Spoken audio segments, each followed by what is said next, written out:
मुख्यमंत्री योगी आदित्यनाथ ने लखनऊ में वृहद ऋण मेला के अंतर्गत 1,90,000 हस्तशिल्पियों, कारीगरों और छोटे उद्यमियों को 16,000 करोड़ का ऋण वितरण और वार्षिक ऋण योजना का शुभारंभ किया।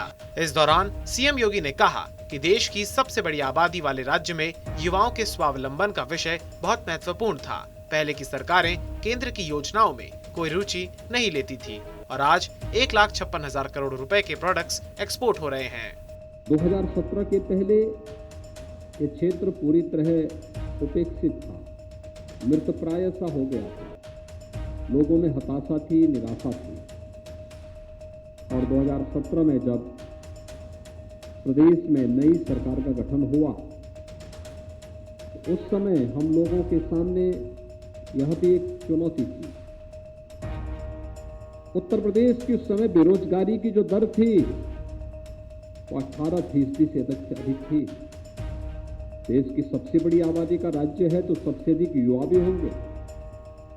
सबसे अधिक युवा हैं तो उनकी सबसे अधिक आकांक्षाएं भी होंगी और उसके अनुरूप अपना कार्यक्रम बनाने के लिए उत्तर प्रदेश जैसे राज्य में, जहां पर कृषि के अलावा रोजगार का दूसरा साधन था ही नहीं, और कृषि में भी हमारे 200 से अधिक विकासखंड ऐसे थे जो डार्क जोन घोषित हो गए थे। वहां कोई ट्यूबवेल नहीं लग सकता था, वहां पर सिंचाई की सुविधा के लिए कोई अन्य इस प्रकार की व्यवस्थाएं नहीं थी। प्रदेश के अंदर केंद्र सरकार के द्वारा बार बार विभिन्न प्रकार की योजनाओं की घोषणा के बावजूद तत्कालीन जो सरकारें थी उससे पहले की, वे उन योजनाओं में रुचि नहीं ले रही थी। महाराष्ट्र में जारी सियासी संकट का पटाक्षेप होता दिख रहा है।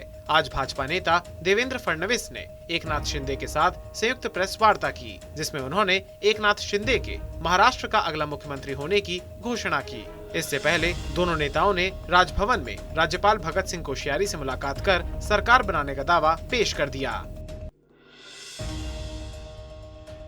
राजस्थान के मुख्यमंत्री अशोक गहलोत उदयपुर में मृतक कन्हैयालाल के घर पहुंचे। उन्होंने पीड़ित परिवार को 51 लाख रुपए का चेक सौंपा और कन्हैया के दोनों बेटों को सरकारी नौकरी देने का वादा किया। घटना हुई है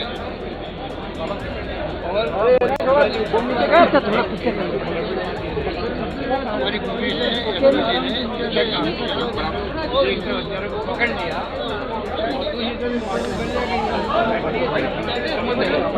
मेन बात ये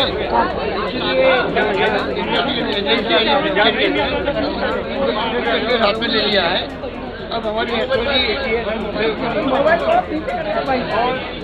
मैं उम्मीद करता हूँ कि हम बात करेंगे। गुलाम जी कटारिया आपके नेता प्रतिपक्ष हैं, हम जाएंगे।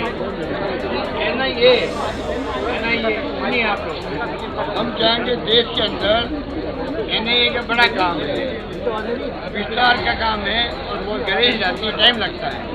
हम चाहेंगे कि ऐसा है जिसने की है उन्होंने ज़्यादा वीडियो बनाया है।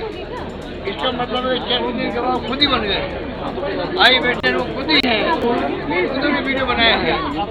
तो इसको इसी रूप में एनआईए को चाहिए। हम ये रिक्वेस्ट भी करेंगे इस केस को फास्ट ट्रैक पे ले।